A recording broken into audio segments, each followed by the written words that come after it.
Hey, it's your gamer friend Peadee, and today I thought I would start a three-part series on the different pre-constructed decks. Today I'm going to start with Growth because that's the one that I'm best at, it's the one I prefer. So let's load the pre-constructed Growth deck. I have all three pre-constructed decks.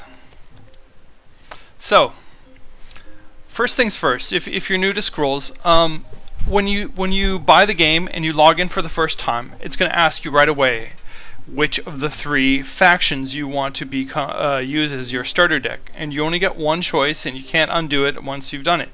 The choices are Growth, Energy, or Order. This is Growth. So first thing I'm going to do is I'm going to organize the cards just by clicking on this little icon right here. Now they're in alphabetical order. Now just direct your attention over here to the right side of the screen. That's where it tells us, or it shows us the large version of the card, all its stats, the flavor text, and then also what it looks like on the field. So we have here the Ancestral Totem. This is a structure, and basically while the Ancestral Totem is in play, creatures, not equipment, creatures you control gain +1 attack. It has a 0 attack, it has a 0 cooldown, and it has 2 hearts. 2 hearts just means it can be attacked for 2 hearts or less, or more to be destroyed. Anyway, next is the Bear Paw. You get 2 of these in the pre-constructed deck. This is an enchantment, it's a buff. Enchanted unit gains +2 to attack and +2 health. When Bear Paw enters play, enchanted units countdown increases by 1. Basically, all units here. Let's go to a physical unit just for a second. Okay, this guy. It's right here in the middle. There's like a little hourglass with a arrows cycling through it. This is the cooldown. So if I played Bear Paw on that unit and his cooldown was 2, it would add 1 more to it just for that turn till it expired. It would just, so if he was at 0, I played this card, he would add 1 to it, and the next time it would go back to taking 2 to cool down every time. But the effect is permanent as long as that unit is on the field. Next is another enchantment. It's called Binding Root. I love this enchantment. The enchanted unit's move is decreased by 1. Now move and cooldown are completely different things. Because being new to the game and stuff, I thought move was like the cooldown, or whoops, I wanted this one.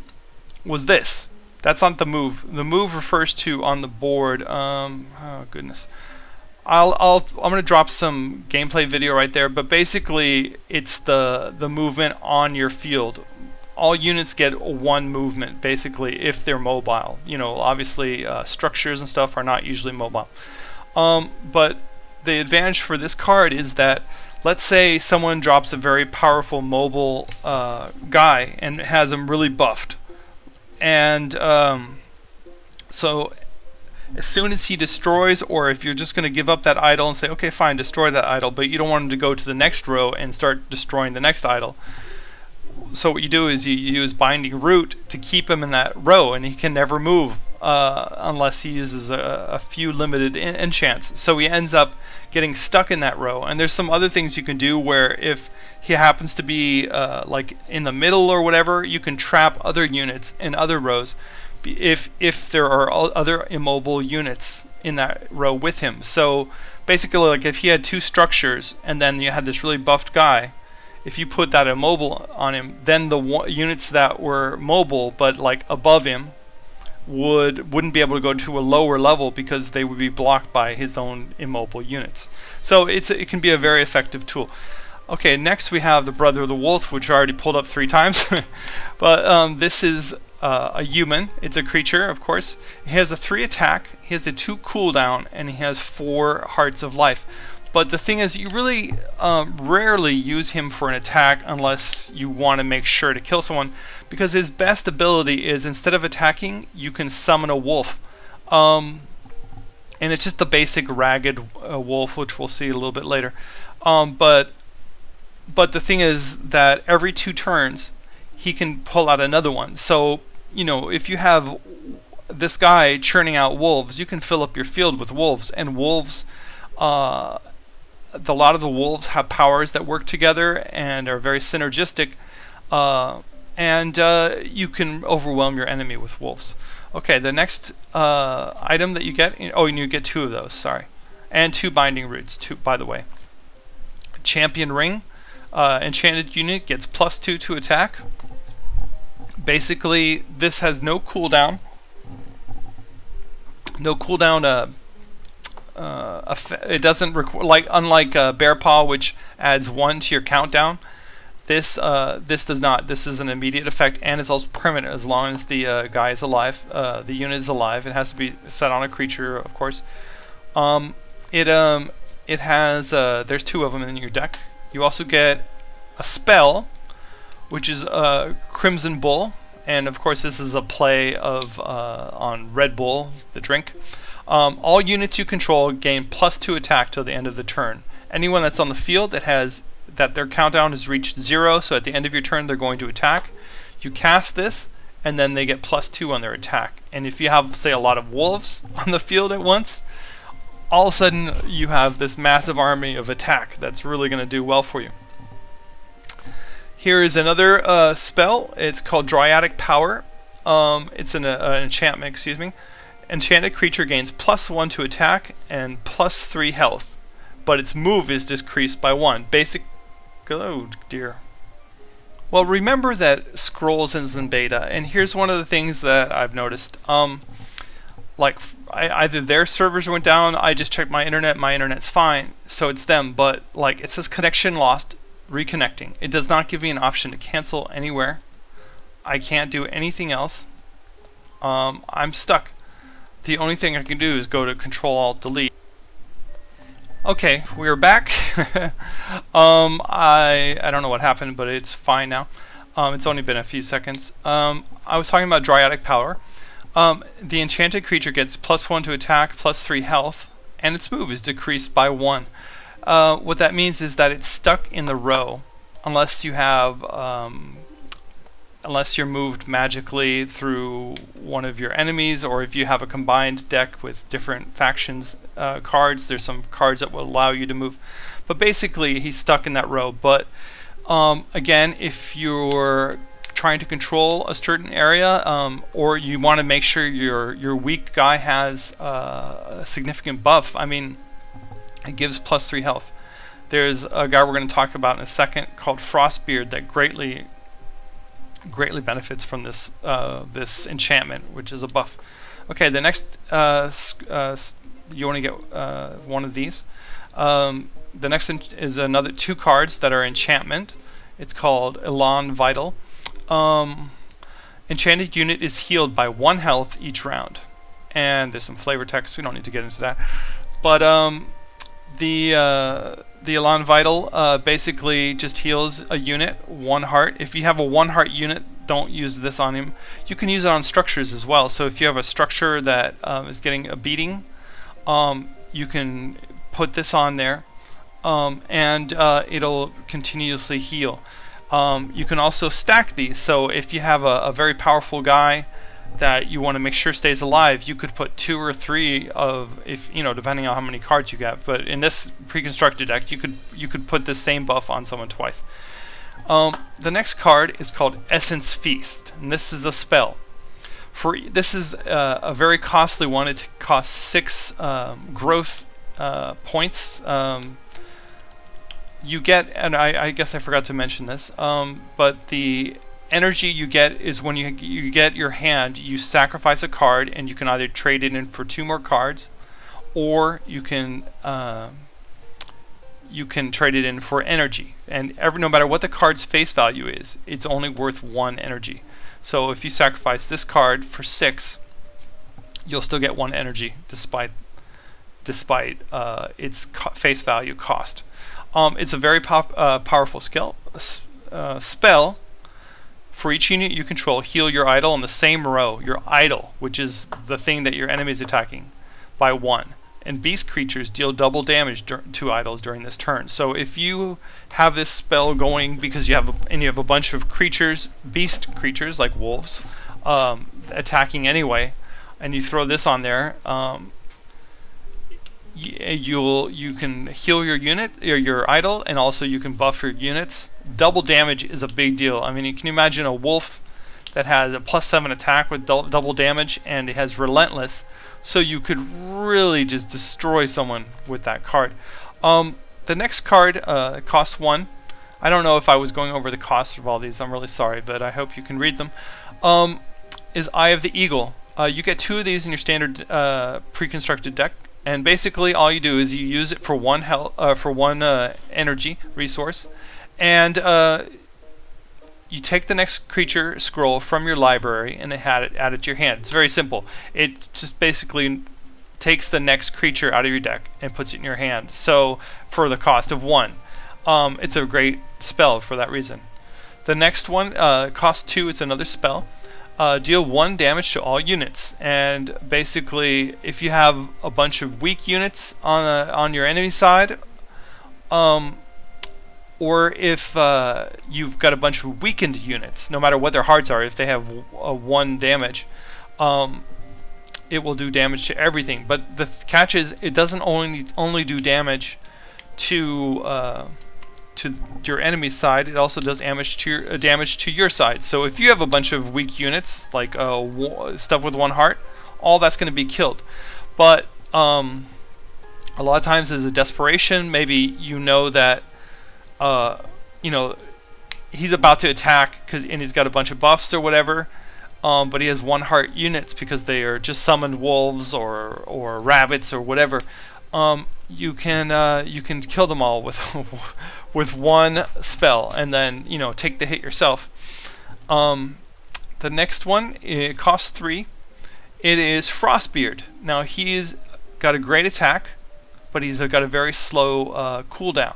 It takes 3 rounds for him to attack, and he only has 1 heart of life, so he's very easy to kill. However, when he's killed in battle, all friendly units gain +2 to attack until the end of the turn.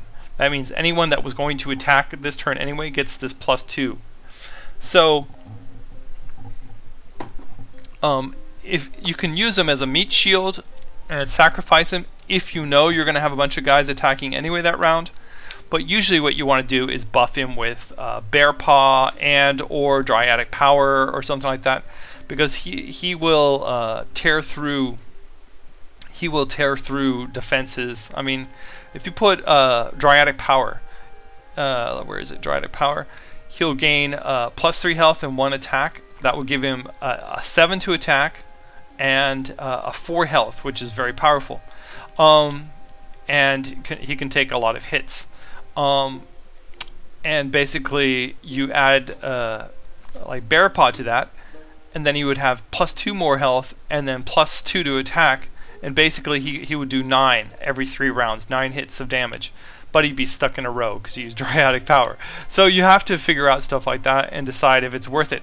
Again, like if you want to have a guy in the middle of the field that makes sure that enemy units don't cross through, he might be worth it too. Even if you take down that idol, he does kind of present a barrier that causes problems for your enemy's units to go through. And then of course anytime that they start setting up shop in that row, he can go through and tear them a new a-hole. The next creature we have is a beast, of course. It's a great wolf. Costs 5 resources to get to put on the table, on the field. He only has 3 attack, he has a 2-round cooldown, and he has 5 hearts. And he also has a special ability called Relentless, which you'll see in other card hands. Relentless basically means that he will continue attacking until he does the total amount of damage that he has available to him. Unlike, say, Frostbeard, which, like, if the first thing he encounters has 1 heart, he's going to hit it with 6 and kill it. But that's it. That's the end of his turn. This guy can keep on going. Now you're thinking, big deal, he only does 3 damage anyway. But here's the advantage. He gets a +1 to his attack for every other wolf you control. So that means that if you had 4 wolves on the field, that would give him a +4 to his attack. So all of a sudden he'd be hitting for 7. Now on top of that, you could throw in something like Champion Ring, which would give him +2, or even Bear Paw, which would give him +2 attack and +2 health. So all of a sudden he would be, 5 to attack and 7 health, plus 1 for every wolf that's on the field.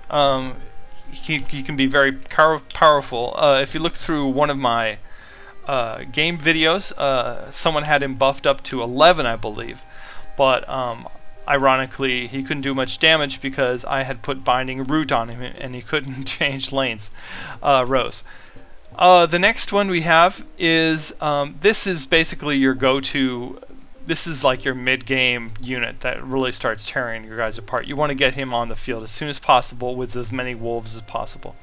The next guy we have it's a spell. It's called Hymn, and it just basically heals a target by 3 health. A one-time heal of 3 health for 1 resource point. It's very handy if you have someone like the Great Wolf who just suffered a bad attack. And you want to keep him alive. You can use this spell to heal him. Also, you get 2 of these, and you can sacrifice these guys for resources at the beginning of the rounds because you're not really healing the guys because they're relatively weak guys anyway. So it doesn't really matter if they only have 1 or 2 hearts. There's no sense in using a heal spell when you could just summon another one just as easily. The next thing is a structure. It's a wall. It's called Illthorn. Now, this has a 0 attack and has 0 cooldown, but it has 3 hearts. It's just a barrier, and basically enemy units have to, if that's placed in front of your other, on your row, it has to go through this to get to your idol. But it has one thing. It's got special abilities, which is called Spiky. Basically, when enemy unit attacks this, it does 1 damage every time it tries to hit him. So if 2 units go through and do 1 heart of damage each, they'll each take 1 damage. The next enchantment we have is called Vitriol Aura, and this basically puts a poison on anything that you have on the field. You can do it on a creature, on a unit, or on a structure, or whatever. So I like to put put the Illthorn out and then poison it with Vitriol Aura. So not only do they take 1 damage, they also start for 3 rounds. They take 1 heart of damage per round of poison, so it can stack pretty nicely. The next, and you get 2 of those, and 2 Illthorns. I'm sorry. And the next one is the Illthorn Seed, and this when the enchanted unit is destroyed, summon Illthorn in its place. Basically, it costs 1 resource point. But let's say you have an Illthorn, a poisoned Illthorn. It gets broken by your enemy, but as soon as it gets killed, a new one pops out in its place. So you end up basically undoing all their hard work. Pretty handy. The next thing we have is another wall. It's called Junkyard. Now, you get 3 of these in your pre-constructed deck. This has 3 hearts of life, just like an Illthorn, but this has an advantage that rat creatures you control gain +1 health while a junkyard is in play, and this stacks. So if you had 3 junkyards, your rats would have +3 health. You notice that in your pre-constructed deck you don't actually get rats. I think they're either uncommon or they might be common, but they're just not in your pre-constructed deck. These work just fine as walls. The next one you get is a very valuable card. It's called the Kinfolk Brave. He does 2 attack. His cooldown is 1 round. So basically, every time it's your turn, he gets to attack. So he only has 2 hearts. But if you imagine start using Bear Paw buff or even Dryadic Power although I wouldn't recommend it particularly on him. Or Champion Ring. All of a sudden this guy is hitting for 4 or 6 or even 7 points if you used each of those 3 enchantments. And he attacks every turn, so he can really just tear through troops. And that's why you want to make him mobile, because basically if you have him hitting for you know, for 6 or whatever, because you put Bear Paw and Champion Ring on him, he would be hitting for 6 every time. He can make short work of everyone in the row, and also take out the idol and then just move him up or down to the next row, and he'll start all over again. Very handy. The next creature takes 7 resource points to put on the field. It's called the Kinfolk Erl, and he does 3 attack. His cooldown is 2, and he has 6 hearts of life. He also has the special Relentless ability. For each creature adjacent to the Kinfolk Erl, Kinfolk Erl gains 1 attack. That means, like, because this board is laid out in a hex, so if he is surrounded with other creatures, for each point, each hexagon that was had another creature next to him, he would add 1 to his attack. So basically, if you had him in the perfect middle and you had could have 5 creatures around him, so that would give him a +8 to attack. Pretty powerful guy. But also an end game guy, because he costs 7 resource points. You don't get those in, you know, in 2 rounds. After that, you get 2 copies of the Kinfolk Veteran, which again is a human creature. He has a standard 3 attack. Cooldown is 2 rounds, and he has 4 hearts of life. He has a special ability of haste, which means that the first round they come in, they'll immediately attack. So that makes him a very, very good guy to put in. If you see that someone is down to 1 heart or something, or, you know, 3 hearts or less, you can put him down and he'll sail through them. Again, he can be buffed, but he only attacks the immediate first unit he encounters, so he doesn't have Relentless or anything like that. After that, and you get 2 of those. After that, you get Mangy Wolf, which is a 4 resource card. He is also very good, and you should probably save these guys up until you have a lot of wolves on the field, because he not only does 2 attack, which isn't that great, and he has a 2-round cooldown, and he has 3 hearts, but every time he deals damage, every time he attacks and hits, he gets 1 heart of health back. The other wolf creatures you control have their countdown decreased by 1 when the mangy wolf comes into play. That means that if something had a cooldown of 2 and he come on the field, any wolf, which is the great wolf or the ragged wolf, which you haven't encountered yet, basically it pushes them down by 1, and if they're at 1, they'll go to 0, which means they'll attack it when you end your turn. So very good for strategy, a very good way of making sure that that you just overwhelm your enemy with multiple attacks, because you can just spam you can just spam out Mangy Wolf if you have them saved up. After that, we have the card Nutrition. You have 1 of these. It's a spell. You can sacrifice a target unit you control, and add that unit's cost to your current resources. What that means basically is you play the card, and let's say you had the Kinfolk Erl out, just as an example. But he was about to be killed, and he only had 1 heart left, and you couldn't, or whatever, right? But you could use this Nutrition card, sacrifice him, and all of a sudden in your hand you get 7 hearts back, or 7 resource points to use during that turn. So all of a sudden you could play a bunch of cards. Very, very practical.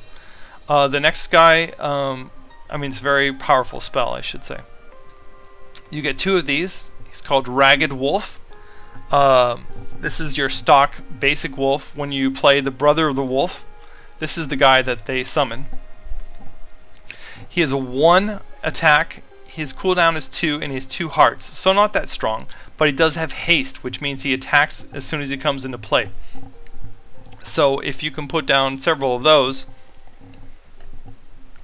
you can really make some difference. And early in the game, if you're playing him, you can start attacking idols right away. After that, the next card you have, and you get 2 of these, is called Rallying. It costs 5 resource points. All units you control have their countdown decreased by 2 points. So basically, most of the creatures, if you noticed, except for Frostbeard, I think everything's cooldown is 2.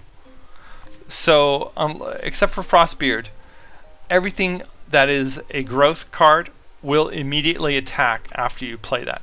So if you have a bunch of guys on the field, let's say you just did, you had everyone attack the last round, you could put this out and immediately attack again on the next round. So before this guy, your enemy opponent, even has a chance to recover, you're already sending the exact same set of wolves or whatever units across onto his side and doing the same attack once more. Very powerful. The next, and you get 2 of those, I said. The next one is an enchantment. It's called Ranger's Bane. It is very good card. You get 2 of them. For 2 resource points, you get to poison for 3 rounds an enemy unit. Well, any unit, but you would really only want to do this on an enemy, I suppose. Basically, that means that for 3 rounds, he'll take 1 heart of damage. And that's really handy if you want to soften up, say, a powerful card like, say, the Kinfolk Erl, so that he doesn't have a chance to, or that his health is low enough so that your cards will have a chance of killing him in 1 round. Or just outright killing him because he only has 3 or less hearts. Keep in mind, if they have healing abilities, like if they have, say, if you're fighting growth against growth, and they have a healing spell, that, you know, basically it will undo all that. The next 2 cards you get are Sister of the Wolf, Sister of the Fox, costs 2 resource points. It only hits for 1. She only hits for 1.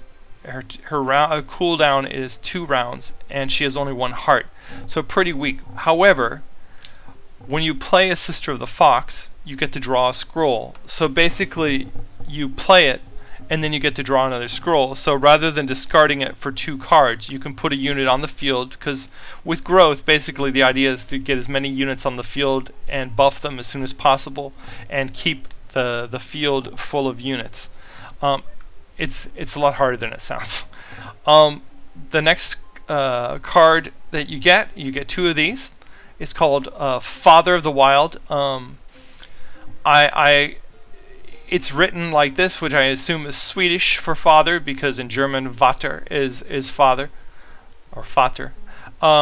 This just looks like the Swedish spelling of it.